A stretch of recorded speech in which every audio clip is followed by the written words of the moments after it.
Eu quero dizer uma coisa muito importante para você que acabou de fazer a sua inscrição para participar do webinário. Eu digo que todas as vezes que nós entramos por uma porta, eu sempre digo isso nos grupos de apoio, toda vez que nós entramos por aquela porta, eu digo que a nossa persona fica para o lado de fora da sala, fica na rua. Sabe por que isso é importante? Porque dentro daquele encontro do ginásio psicológico que acontece numa reunião de autodesenvolvimento, ali as pessoas podem se encontrar, se reencontrar. Ali nós fazemos uma terapia dos iguais. Então eu digo para você que acabou de se inscrever, você que está em busca de uma solução, eu não sei qual que é o problema que você está passando ou a quem você quer ajudar, mas o que eu tenho para te dizer é muito certo. Como em qualquer mudança de comportamento, nós precisamos aceitar que nós temos um problema e que sozinhos nós não conseguimos mais resolver. E é onde nós vamos buscar ajuda. Se não para nós, mas para aqueles que amamos. E é isso que eu quero dizer para você. Você deu um passo muito importante nessa jornada. Eu espero sinceramente poder te ajudar. A primeira coisa que você precisa entender nesse processo é que quando nós damos este passo, 50% do problema está resolvido. Porque é a aceitação. O primeiro passo é a aceitação. É quando nós nos colocamos humildemente em busca de uma solução. Talvez agora nesse momento você não saiba como agir, o que fazer, como fazer. Isso é normal. Então, nós vamos devagar, passo a passo, sem pressa, serenamente, buscar o caminho. Agora, não é qualquer caminho. Não é qualquer caminho. É importante a gente ter uma visão exata do processo de recuperação. Meu nome é Fernando Gabriel, eu fui usuário de drogas, de todas as drogas, durante 12 anos da minha vida. Eu estou falando desde o meu primeiro cigarro de maconha, de uma droga ilícita, até o crack, cocaína, até o dia que eu me encontrei num motel com uma arma em punho. Eu queria tirar a minha vida. A minha vida já não fazia mais sentido. Eu não tinha mais significado. E naquela situação, no dia 30 de junho de 2002, eu não suportava mais viver. Eu vinha de recaídas, eu sabia que alguma coisa precisava acontecer e eu estava desesperado. Eu cheguei ao fundo do poço que viver daquele jeito era pior do que continuar vivendo, ainda que me drogando. Foi quando eu fui para esse motel. E lá nesse motel, por coincidência, eu levei a palavra do Senhor, um livro, e com aquela arma na mão, porque quando a gente quer acabar com o sofrimento, a gente quer apagar aquilo. É como se você fosse passar uma borracha na sua memória, nas suas dores. É como você quisesse tomar um remédio, acordar no outro dia, como se nada tivesse acontecido. Só que isso não acontece. E as pessoas que têm ideações suicidas, elas se enganam. Elas cometem um grave erro. Sendo que é o maior erro que nós podemos cometer para com o Criador é tirar a nossa própria vida. Nós não temos esse direito. Você não tem esse direito. Eu não tenho esse direito. E eu, numa súplica tão profunda, eu pedi ao Senhor que me ajudasse, que fizesse uso da minha vida, se para Ele, de alguma forma, aquilo fizesse sentido. Foi quando algo aconteceu comigo, algo que mudou as vibrações do meu ser, porque aquele pedido, aquela rogativa, era muito séria, muito verdadeira. E eu acabei fazendo a leitura e uma coisa, uma inspiração, uma força muito grande tomou, assim, me domou, me tomou. E eu me comprometi naquele momento para com Deus, para que Ele regesse a minha vida. Porque como a minha vida não fazia mais sentido para mim, eu me entreguei aos desígnios dele. E nessa entrega veio uma inspiração, uma força assim, que eu acabei jogando o resto da cocaína no vaso, dei descarga, continuei a leitura ali e saindo no outro dia daquele motel, eu que já tinha frequentado alguns grupos de ajuda, eu acabei encontrando uma pessoa e essa pessoa me falou, olha, você gosta de ouvir as pessoas? Existe um grupo aqui. Eu não falei para ela o que eu tinha e o que eu buscava. Eu falei assim, olha, eu gosto, né? Eu acabei batendo uma porta, as reuniões eram na segunda-feira à noite, e chegando lá eu me deparei com um grupo de autodesenvolvimento, um grupo que ensina as pessoas a mudarem seus comportamentos e um grupo voltado à drogadição especificamente, a adictos. Só que não só adicto. Talvez você que está aí me assistindo vai falar assim, mas eu não tenho problema com droga. Bem, a chave desse processo é bem simples. Eu tinha um vazio existencial, tinha um buraco aqui dentro do meu peito. E eu preenchi esse vazio com a droga. Eu fui para drogas pesadas, eu provei todos os tipos que existiam na época, né? Então eu tinha uma ânsia muito grande para acalmar algo que não estava legal dentro de mim. Eu reconheço isso hoje. E o que acontece? Eu tentava preencher isso. Algumas pessoas vão preencher isso com o sexo, outras vão preencher isso com a comida, com a gula, outras vão trabalhar demais. A causa disso que é a coisa mais importante a gente descobrir.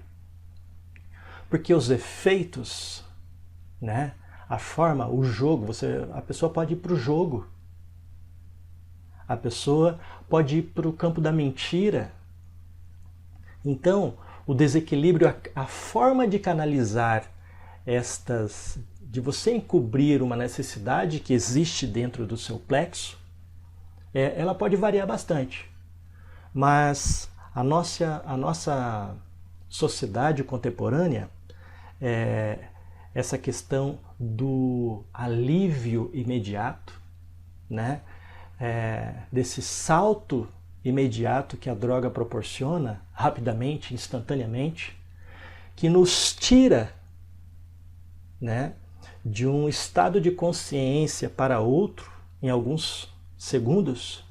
Isso faz com que nós, na nossa fragilidade, na nossa incapacidade de lidar com frustrações, na nossa ingerência dos nossos pensamentos, nos nossos maus exemplos, porque a partir do momento que você toma um copo de cerveja na frente de uma criança, de um bebê, essa figura que são os nossos filhos, eles nos têm como espelhos. Eu tenho um filho de 4 anos e ele imita tudo que eu faço. Então, assim, eu sou uma referência para ele. Então, ele vai repetir tudo aquilo que eu faço.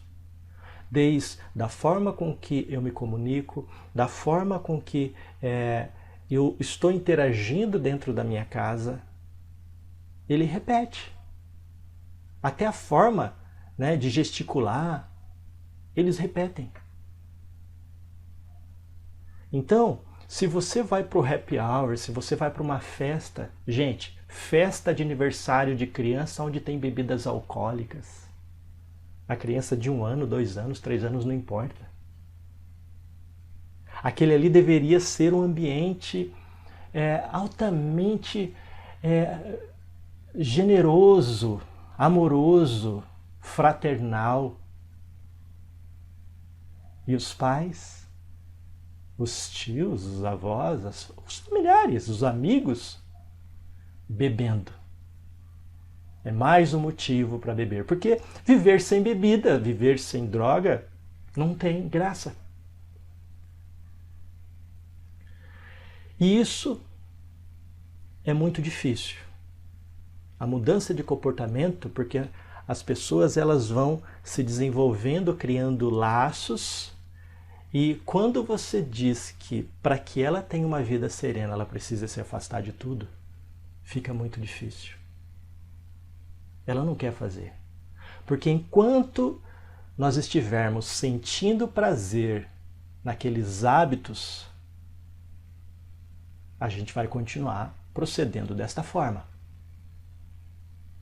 Porque dá prazer. Ainda que haja um ponto de dor, um ponto de referência, né, aqueles altos e baixos, ainda que eu precise muitas vezes dar um tempo, várias vezes eu encontrei pessoas que moram na rua, que a gente acaba conhecendo essas pessoas porque elas sabem dos trabalhos que nós desenvolvemos, né? E ela chega, olha, Fernando, me ajuda a me internar, né? Mas vem cá, você realmente quer se internar? Ele falou assim, olha, eu preciso me recuperar. Eu quero ir lá, eu preciso me desintoxicar, passar alguns 10, 15 dias, a hora que eu estiver melhor, eu volto para a rua novamente. Então a pessoa sabe que ela precisa passar por um processo, o corpo dela está fadigado, não aguenta, machucado, vive na rua, apanha, briga. Vocês não têm noção do que acontece com uma pessoa que mora na rua, que largou tudo. Na verdade, uma pessoa que abandona o seu lar, ela não larga tudo, ela não larga a família, porque ela já perdeu a família há muito tempo e a família nem percebeu. Se você descobriu agora que o seu filho está usando droga, eu lamento informar que você errou. Porque isso não acontece de uma hora para outra. Isso é um processo gradativo. E às vezes nas festas de família, às vezes nestes encontros, você incentivou os seus filhos, os seus próximos, a este comportamento. Por quê? Porque muitas vezes somos nós quem somos o modelo. E como que esse modelo, durante a trajetória dessa criança, porque existe um processo da primeira infância, da segunda infância, da pré-adolescência, da adolescência, do adulto, e assim vai. Para que você tenha uma ideia de como isso se dá, um alcoólatra, né, ele vai perceber os reflexos disso 30 anos depois. Uma pessoa que fuma cigarro, usa o tabaco, 35 anos, às vezes passa uma existência inteira sem ter problemas.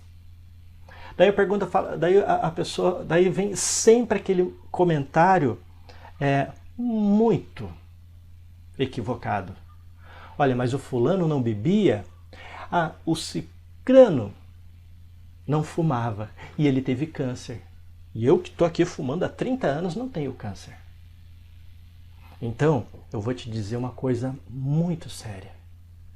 A adicção é uma doença progressiva, destrutiva, incurável e fatal. Não tem cura. Ela é pior do que o câncer. E eu sempre disse isso na minha vida, nos grupos, e num trabalho voluntário que eu exerço nos últimos 7 anos, em algumas instituições, nós criamos um modelo de trabalho. Eu me mudei de uma cidade para outra e conhecendo algumas pessoas, conhecendo estas instituições, e a minha experiência no campo da drogadição, com voluntariado nesse campo de outras cidades que eu já havia morado, e eu tomei isso como... eu sei que eu vou fazer isso o resto da minha vida, né? Então, algumas pessoas se predispuseram, elas se tornaram dispostas a montar um grupo, a atender uma demanda nestas instituições que atendem famílias em estado de vulnerabilidade social. Então, o que acontece? Essas instituições, elas recebem crianças, né, em torno de 9 anos até 18 anos, as suas famílias, seus pais, e nós desenvolvemos uma metodologia que atende para o perfil de criança, né, entre 9, 11, 13 anos, uma outra metodologia para atender os adolescentes, e uma outra metodologia para atender os pais. Então você traz um assunto com a criança, com o adolescente e para com os pais. Só que essas pessoas, elas voltam para dentro das suas casas e começa a gerar aquele conflito. Olha, mas isso não está certo, isso não está certo, olha, não é assim. E daí nós criamos nesse processo o contrato de boa convivência familiar.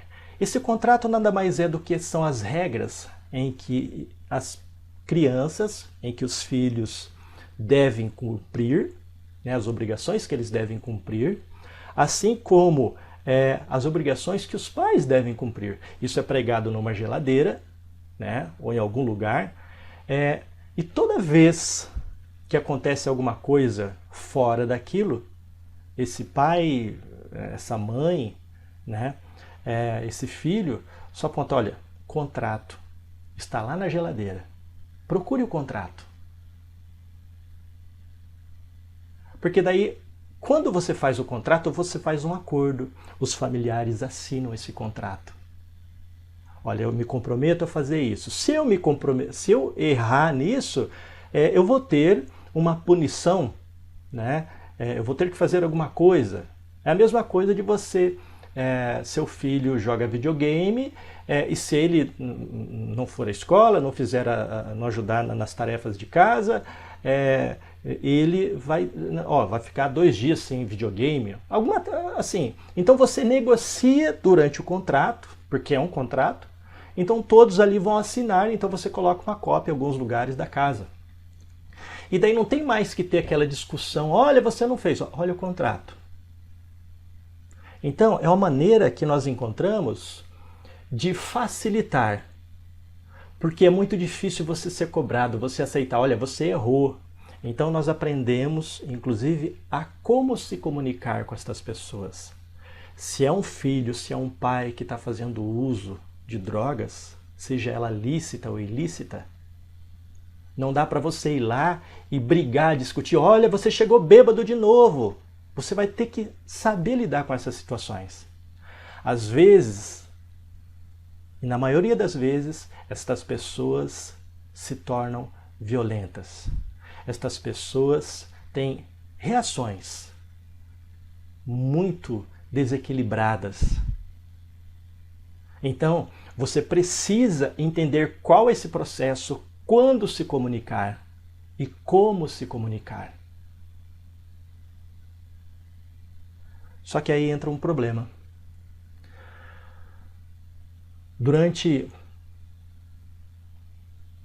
Eu posso dizer 30 anos, porque foram 12 anos usando droga e 18 anos estou por completar agora, são 30 anos nesse mundo, convivendo nesse processo. Então, assim, muitas vezes, quando a pessoa passa, ele, né, tem uma recaída, acontece alguma coisa muito grave, tem uma overdose, então essa pessoa ela vai jurar, vai prometer, vai fazer um monte de coisas, vai jurar com todas as forças. E isso é verdade, é a mais pura verdade. É naquele momento que essa pessoa tem um encontro consigo mesma. Então, nesse momento, você deve acolher, mas também você deve aproveitar desse momento para fazer esse contrato. Você vai se colocar à disposição para ajudá-lo, para ajudá-la. E estas pessoas vão vir a recair. Isso acontece com muita frequência. Então ela vem, ela promete tudo. Só que daí passa um tempo, ela esquece, pronto, recai. Daí ela volta de novo. Então são ciclos. São ciclos. E o que nós podemos fazer é te ajudar para identificar estes ciclos. Para isso, nós criamos uma metodologia. Estudando cada caso, eu criei uma metodologia onde existem vários tipos de terapias.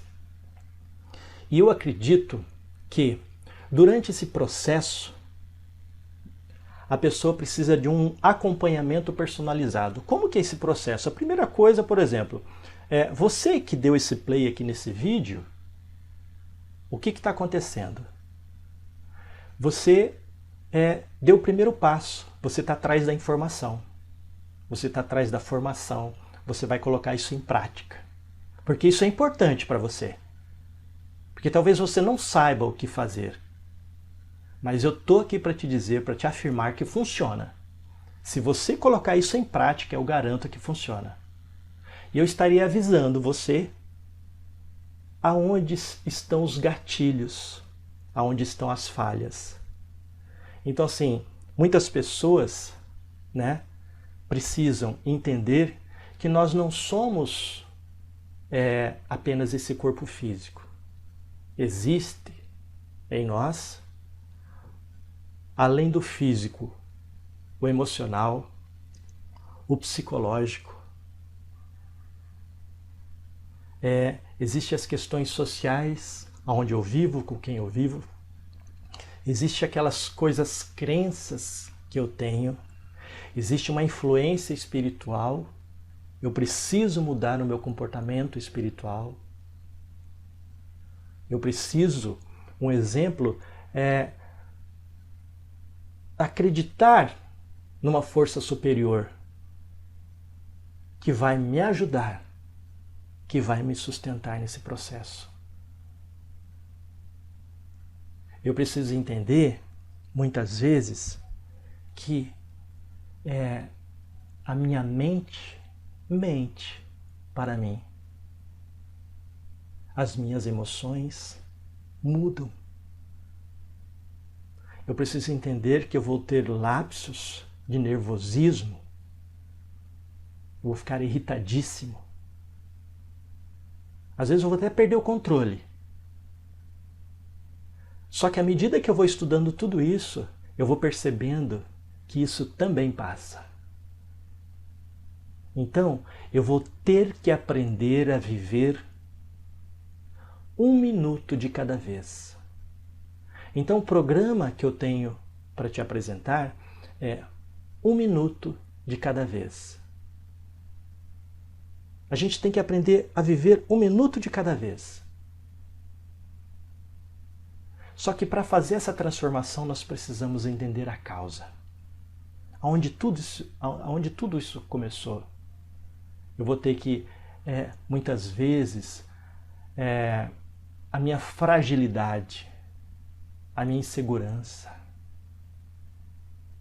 Isso tudo vai contribuir para que, no momento de desequilíbrio, eu abra a guarda.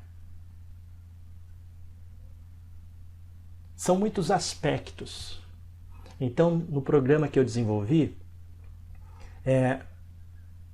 parte-se do princípio que eu estou doente, que eu preciso de uma ajuda, um acompanhamento, muitas vezes, de um psiquiatra, vou precisar de um psicólogo, vou precisar fazer uma terapia ocupacional, eu vou ter que mudar os meus hábitos, eu vou ter que acordar cedo, eu vou ter que enganar o funcionamento do meu organismo, eu vou ter que lutar contra a necessidade que o meu corpo ainda tem da droga. Eu vou ter que passar por períodos muito difíceis.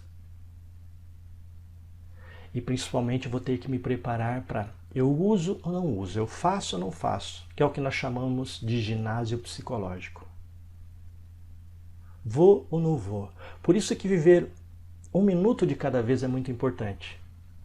E existem estudos que comprovam que se nós ficarmos 3 minutos sem usar drogas, se nós conseguirmos enganar o nosso cérebro, a gente acaba esquecendo. O problema é que quando a gente está nesse processo, a gente fica realimentando da vontade. Então, assim, existe um processo do nosso comportamento. Pensamento, sentimento, ação. A pessoa que está usando droga, ela só está na ação.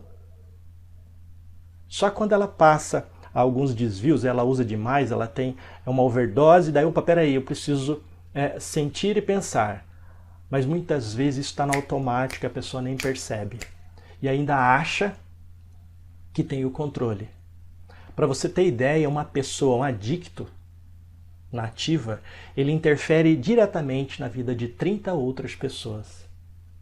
E ele não pode dizer assim, eu uso, eu faço uso, o problema é meu, a vida é minha. Não.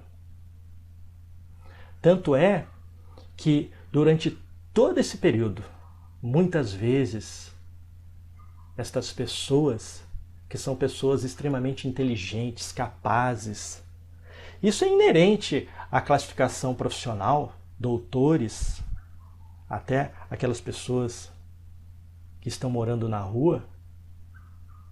Então é uma doença, é uma fragilidade da alma. Então a gente tem que entender esse ser como um ser integral para poder ajudá-lo. Como ajudar uma pessoa que não quer ajuda? Essa que é a questão. Então nós desenvolvemos um tratamento, um processo de 7 dias. Durante os 7 dias da semana, você vai ter um passo, você vai ter uma tarefa, você vai ter obrigações diárias. Então daí você começa a outra semana com outro passo, com o primeiro passo e assim vai. Então, esse método diário, de um suporte diário, ele funciona. E é sobre ele que eu quero estar falando para você no dia 24 e 25 de fevereiro, na semana do Carnaval. Por que isso, segunda e terça-feira? Porque no dia 20, na semana anterior, é o Dia Nacional de Combate às Drogas e Alcoolismo. Então, eu quero aproveitar o Carnaval, que vai ser próximo de um feriado, que é a segunda-feira, na terça é feriado, então nós fazemos o nosso primeiro dia do webinário, na segunda e na terça, que é um momento que eu encontrei que você vai estar em casa, que você vai poder se programar, se fechar e fazer perguntas. Você pode deixar a sua pergunta aqui no vídeo que eu vou estar respondendo, tá? Então, pegue o seu e-mail, eu estarei enviando alguns e-mails para você. se você quiser participar de um grupo que eu estou montando no Telegram.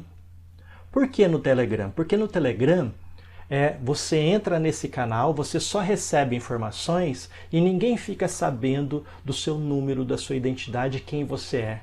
Não me interessa saber quem você é. E a vantagem do grupo do Telegram é essa. Se eu coloco você num grupo de WhatsApp, as pessoas vão saber o seu contato, vão ter a tua foto e não tenho interesse nisso. Então, nesse grupo, né, o nome desse grupo no Telegram é 1 minuto de cada vez. Aqui embaixo vai ter o link, tá? Para você entrar nesse grupo também. Então eu espero você dia 24 e 25 de fevereiro. Tá bem? Um abraço, meus votos de muita paz e que Deus nos abençoe a todos.